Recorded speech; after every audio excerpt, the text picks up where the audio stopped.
Thank you for watching Ben Television. The program is Youdecied. We have an email here. Good morning, everyone in the studio. And I will begin by wishing Alistair and other independent presidential aspirants good luck in their aspiration.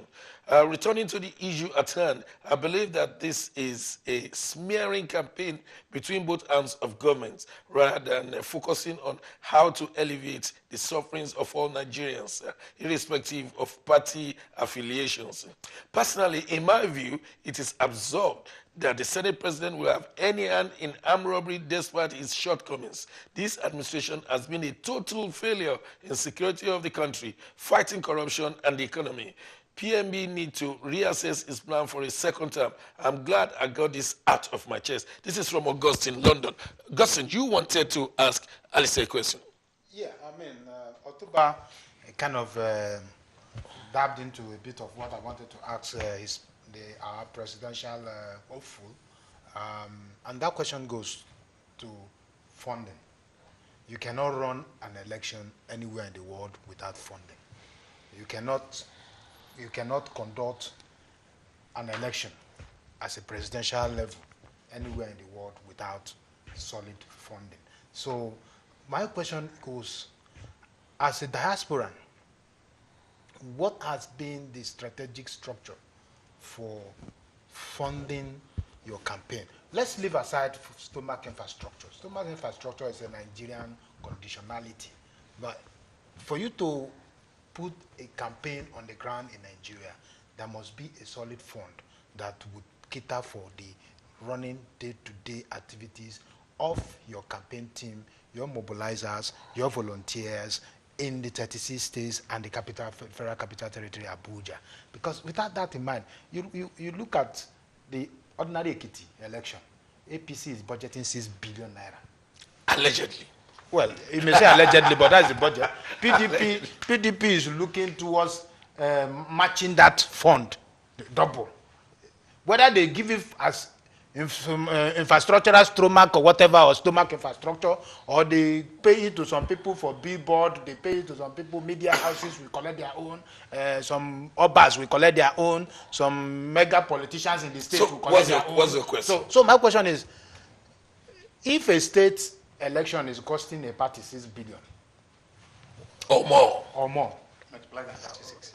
What will it cost your presidential campaign to run the campaign in Nigeria? No, seriously, give us an analysis of how much you envisage you will spend. In the last election, it cost about $2.5 billion in the last election in Nigeria. On the whole process, the system almost... For the general election? For the general election, $2.5 billion. And this time around, there's a lot of anger, agitation within the system by those who were defeated in last time, who really, really want to come back. But the joy of the situation now is that the Nigerian people are saying something completely different. Can I ask you to pause for a while? I want to take a caller. Yes, Remy Martins. Hello? Hello, Remy? Remy, are you there? Remy, are you there? Okay. Please do call back later. We want to hear, maybe you have a question for Ali. Yes, sorry about that. Right. So it cost that amount of money. And rightly, as well as Mr. Azu mentioned, in the last election, Ekiti, actually, the primaries, they almost spent almost $10 million. Wow. Because one candidate actually said he spent almost 160 million naira, yet he was not even recognized within the voting system. That's for the primaries. He didn't make the primaries. He got through, but the numbers were really not worth the amount. 5 votes. And then he decided he's not going to spend any more for the second round. I mean, we watched Sheguni telling the whole world that I camped the members who were, and I gave them something. He said it openly. So this is not allegedly. So what actually differentiate us and myself from all the system is I haven't got the money to spend for buying electorate. I will not. But the party structure will have to come together and then spend what is absolutely needed for the electorate to know that we are there willing and available to rescue the country. And then the Nigerian people as well are saying they want a new leadership, a new method. And that's why I keep saying, if there are no options to those who are there, the Nigerian people have no alternative to pick any other candidate. So no matter how you want to say how you're going to do it, all I know is Alistair Ali made himself available. He went into the process, decided to run for the race. I have been around from local, state, and national level. I have participated where chairmen were elected, governors were nominated, elected, where presidents were nominated, elected. I have been around the system, so I know what it is. Do you have GoFundMe? Because we are putting together GoFundMe right now. Okay. And the point is, if the Nigerian people, because the whole thing for me is I have to give it back to the Nigerian people. Yeah. If you have an option, don't consider us. If you don't have an option, then please consider us that we are alternative leaders who are willing and ready. What I have been doing for the last 20 years outside the country and in the country is building capacity. Okay, socially, economically. Sorry to cut you there. We have a caller. Yes, Yomi. Hello, Yomi. Hello, good morning, Dr. Johnson. Good morning. Where are you calling from? I'm calling from London. Go ahead, sir. What's your take? I just want to say thank you guys for putting up this show again. And I hope you are not going to cancel this program as it is coming to the time of election. And tell Oga the talk. It's going to continue to go on. Thank you very much, Mr. Suyode. I have two questions for two great diasporans there, Dr. Johnson and Dr. Suyode. Dr. Johnson, the question for you this morning is, having worked at the National Assembly, that is the Senate, during Joseph Waya's period, how will you rate this National Assembly, that is under Bukola Saraki, looking at in the area of dealing with overzealous government executive officials like the IG, and secondly, the custom officer? That is your question. How will you rate it? Okay. Do you want to ask the one for? Congratulations for at least we have somebody from London who from the UK who wants to represent us.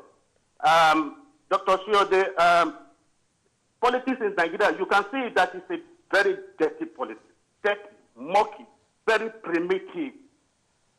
Are you ready for this type of? Are you ready to lay your reputation, which you have built over the years, and compete with this primitive politician? That is my question. Mr. Yemi, the question is, Mr. Yemi, before you go, I'm not ready. Give me somebody who you recommend or we should allow the country to deteriorate completely. From what I can see, you are equal to the task. Dr. Alistair, you are equal to the task. My fear is that you can see the way they are embarrassing themselves. I personally will not put myself up for anything in Nigeria because of the way things are. All right, Mr. Yomi. We will still ask Dr. Shodi many questions in the days to come. But let me answer your question. When the Second Republic came, it was distinct from the First Republic where we had parliamentary system. So it was a time that all the stakeholders in the Second Republic, which I participated as the Secretary, Senate Committee on Judiciary and Legal Matters. And I must give credit to Joseph Wires, the then Senate President. He brought prestige, honor, and candor to the whole National Assembly. Joseph Wires was a man respected. He was seen as the authentic number 3 citizen of the nation. Everybody loved his aroma that he brought to politics. He brought this kind of respect to the legislature, and for that reason he could establish the presidential system for Nigeria, which we are still operating today. So I will personally give the kudos to Joseph Wires, but his personality bore it all. Now for Bukola Saraki's Senate, the way he came in with rancor and wranglings have brought him down, and then for the first time, Senate President was put in a dock in the court to answer for his problems that he didn't declare. All this. Secondly, now, to make the matters worse, they now charging him alongside, get my word, they're now trying to incriminate him with robbers reminiscent of ST already of the past. And people have started all the fireworks within the social media trying to bring him down through the way ST already went. And so we are watching the situation. Definitely, these the executive and the legislature, perhaps the judiciary, have not been able to measure up to the standard we have seen in the years past. And so this is personal opinion because you asked me. But I'm not supposed to have an opinion here. Let me ask those of my panelists.